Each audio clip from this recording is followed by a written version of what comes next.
Hello again, this is part 2 of learning how to read a nutrition index. If you watched my previous video, I kind of talked about the reasons why it's so important to know how to read one of these things and how to utilize the information. With that, we're just going to start straight at the top, the serving size. So that'll always be the first line of any nutritional index, and you can see here serving size right underneath there. I use that one a lot. Let's use this one. So right there, serving size. And I think a common misconception that people have about the serving size is that it's designed to be healthy, and it's not. It serves only two purposes, and first one being it allows food companies to accurately measure how much product that they're putting out. And the second reason is so that you, the consumer, can measure what's going into your body.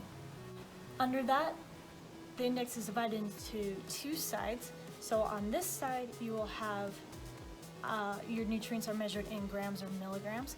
And this is just to help you track the weight of the nutrients that are going into your body.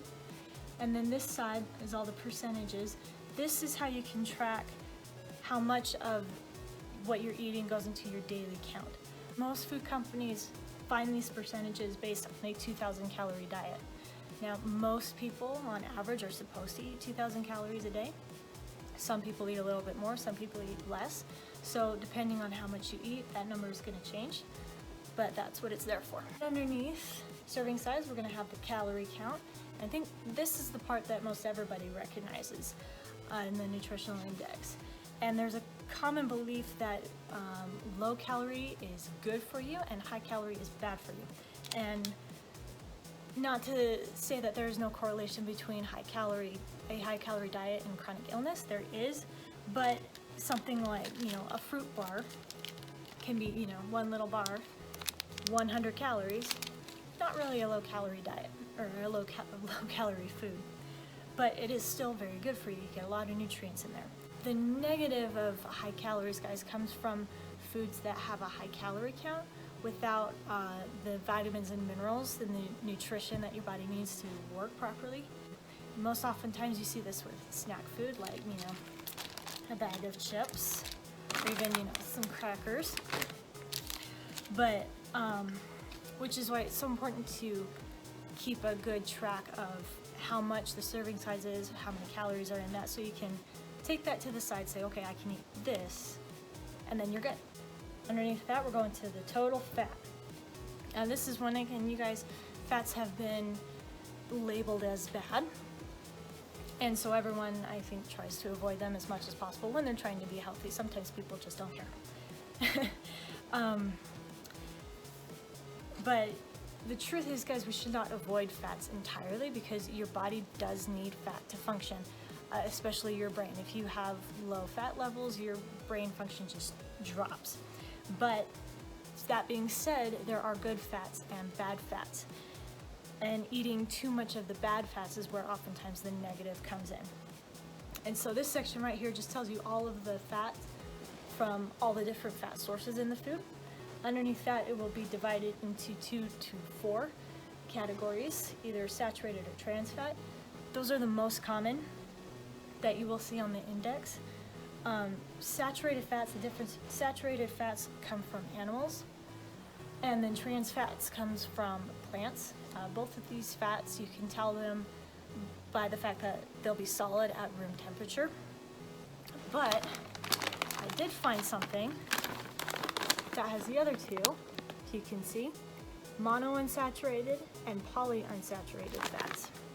Now these are the good fats, and one that's missing here is actually omega-3 fats, which you often find in fish. But these fats are the good fats because they help reduce bad cholesterol levels and raise good cholesterol levels. And even omega-3 fatty acids are the best for your brain. So, and you can tell these ones will be liquid at room temperature. Moving on down here to cholesterol. I think food companies realize that the general public is more aware that they should track how much cholesterol that they eat. Cholesterol obviously being tied to stroke and heart disease, so we want, to not let that get out of control. And food companies, probably the one good thing that they've done is to help people keep track of that. And as always, guys, if you ever feel like your levels are high or you just have any questions as far as your heart health or your blood pressure, always, always, always talk to your doctor. Under cholesterol, we'll move along to sodium. And sodium is another nutrient that kind of gets a bad rap just because we have such high amounts of sodium in our diets on average. And this is not from, adding a little salt to your meal from a table salt shaker. Most often it's from preservatives, fillers, and flavor enhancers that food companies, use to get you hooked on their products, make them taste good. And the CDC, guys, recommends that the average adult eat no more than 2,300 milligrams of salt or of sodium. And for comparison, that's roughly about a teaspoon of salt. Okay, that's your daily. But on average, they have found that people eat up to or more than 3,400, which is about that much. So to compare, you guys, not sure if it looks like much, but it's almost double of what you should be eating. So a lot of times they sneak all these preservatives and stuff into pre-packaged or pre-made food, which is my personal philosophy is to try to avoid or limit. You don't have to avoid them completely, but just limit about how often that you eat foods out of a box. And for comparison, guys, let's look at this can of soup. So a whole can is about 1,210 milligrams. So that's almost half of your daily recommended sodium amount in just one can of soup. And if you look, that's the serving size for a whole can. Being said though, this soup, if you look at the ingredients, is actually a pretty healthy soup. So again, another reason to know how to read one of these so that you can eat more of the healthy stuff and avoid the unhealthy stuff.